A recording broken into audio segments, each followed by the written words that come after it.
Yo, so I was up in Montreal this past weekend. Yeah. How was that? Okay, so I did this festival called Just for Laughs. It's a pretty amazing festival. I'd done it 5 years ago. I did New Faces for it, and this is the first time they invited me back for it, and it's like a very prestigious comedy festival. But they don't normally like our type of comedy, so it's big that you got invited back. Right. So, and it was interesting. Like, I mean, I've spoken at length on this show about maybe the industry not embracing me or me not being one of like the chosen guys in industry, but it was.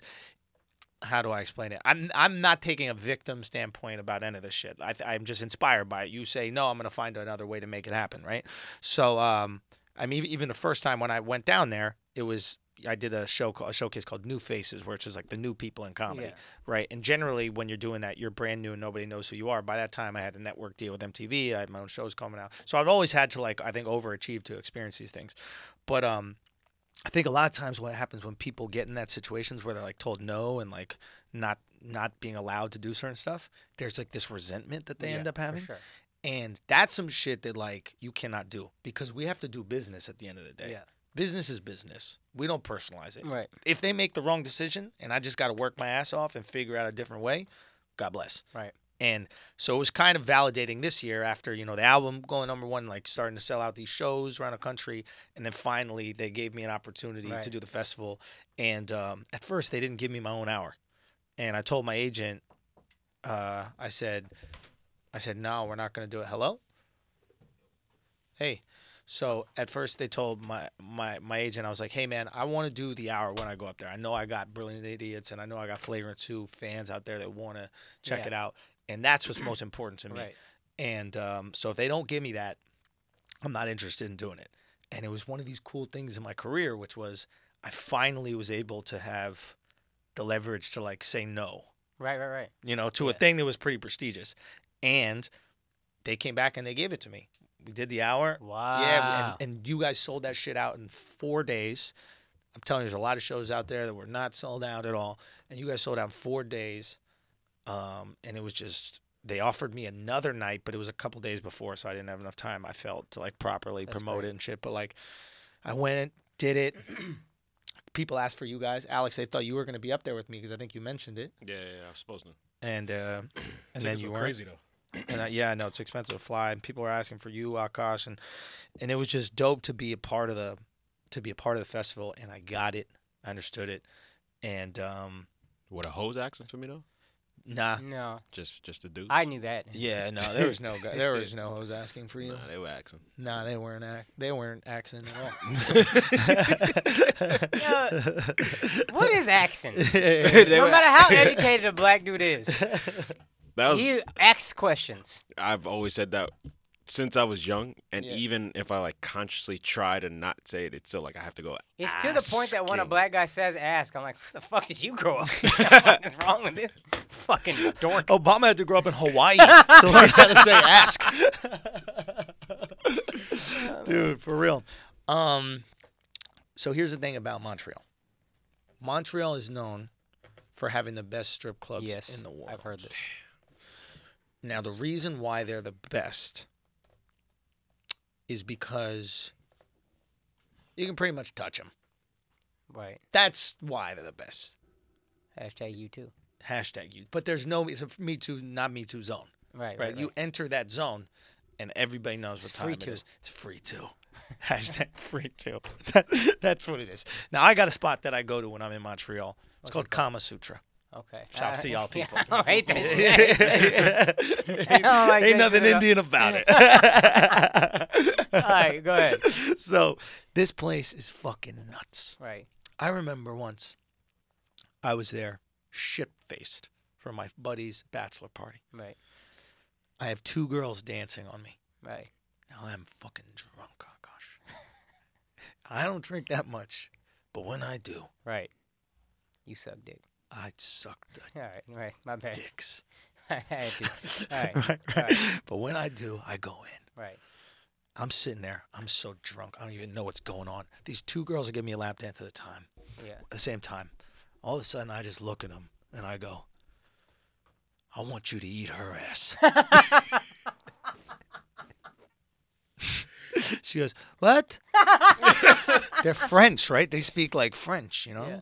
But they also speak some English, but it's not that good. I go, I want you to take her ass and then eat it. Yeah. And she goes, oh, you want us to eat each other pussy and ass? I go, no. No. I go, no, let me clarify what I'm saying to you, mademoiselle. Okay? I want you to eat her ass. Now, I'm getting lap dances, and they were $20 a song each girl. That's an Right? incredible value. Yeah. No, that's standard. That's standard. Standard? Is it standard when their money ain't worth shit? So it comes down to 15? Oh, Let's fucking okay, go. okay. Wait, a lap dance is like $20? Yeah. Yeah, it's standard. Yeah. But That shit was expensive. now, they're both dancing here. These hoes ain't shit. These hoes ain't shit. $20 each, right, Akaash? They're doing the dances for $20. I go, I want you to eat her ass. She goes, yes, we can do this. And I go, how much is that going to be for you to take your mouth?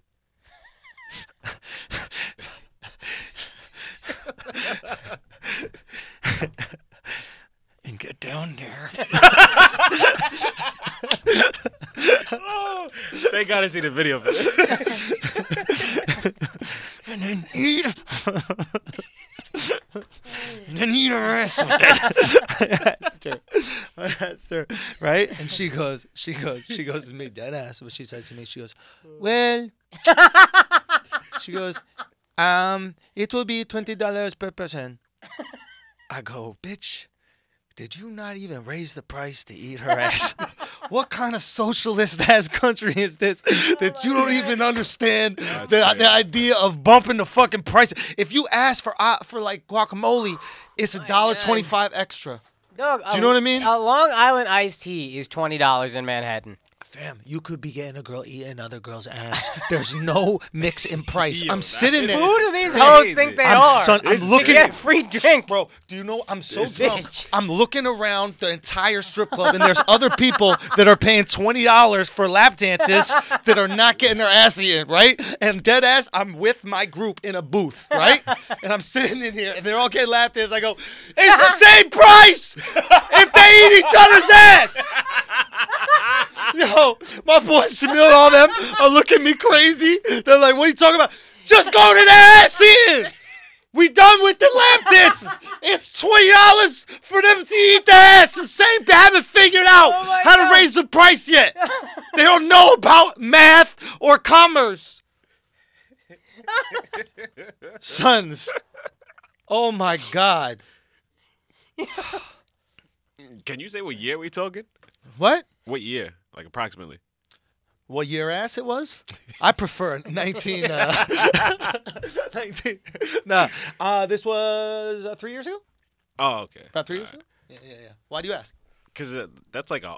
Yo, my man thinks inflation kicks up that hard. Nah, I was just being like an ass eating request. Like you're pretty you were ahead of the yeah, curve for OG sure. with that, yeah. Son. Because I think I was just entertaining the thought of the Getting ass your ass eating eaten? around that time. Yeah, but you were getting your ass eaten and you were also getting your shit pushed in. What? Technically, with the fingers. I never had the fingers. Can you, You did. stop adding the finger? I never had the finger. You What? said play with the rim, right? Play with the rim. Only with the tongue. What?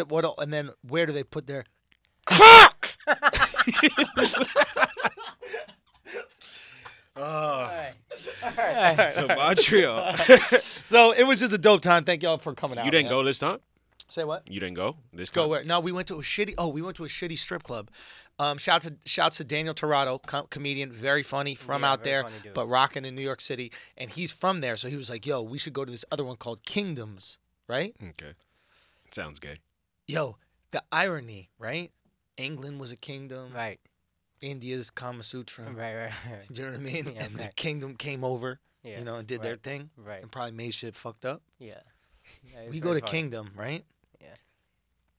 First of all, Prices all fucked up. prices are fucked up. Everything taken out of the club. Son. All of a sudden, everything looks mad destitute. Nothing left. How the fuck are these roads dirt? Covered up. Do you know what I mean? Covered up. Yo, let me ask y'all a question. This just hit me about Gandhi. You know how he did like a hunger strike? Mm-hmm. Like, ain't there no food there anyway?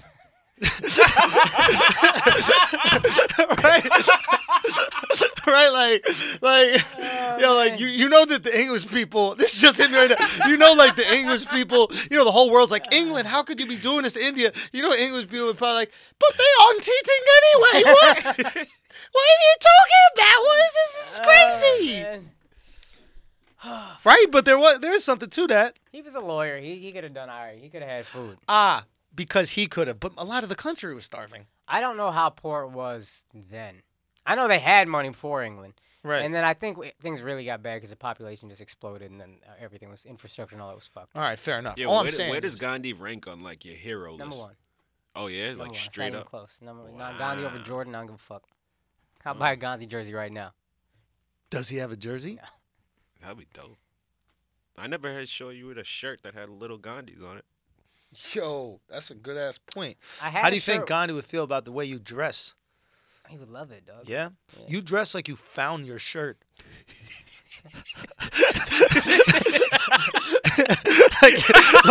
like you would just walk into the podcast and you on a subway and you're like, oh, I didn't wear a shirt today? Yo, what's this? Why are you acting like this shirt ain't fire? Yo, Why are you acting like... Can I tell you a real story about this shirt? This is an old-ass shirt. I've had this for 4 years. I can't afford new shirts. But I remember... Yo, stop making us feel bad. Look at this Gandhi-ass way of thinking. You see that shit? It's a struggle. Yeah. This is how dope the shirt is. There's one dude... I wore it on Brilliant Idiots once. Okay. And one dude has messaged me. He stopped recently, but it took about a year straight of messages like, yo, fam, where you get that shirt? For a year? Yo, legit a year, dog. Gay? You know what? He was answering them every time. No, it's like, you want to know? Answered. You want to know why? I'm not giving away my motherfucking shopping secrets. You want to know why? You want to know why he wanted to know where he got the shirt? Because it was his. You found that shit.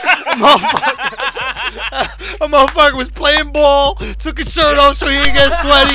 Akaash walking to the podcast like, damn, I forgot a shirt. How am I supposed to go on the podcast with no shirt? See the dude hooping, snatch that shit, put it on. We good.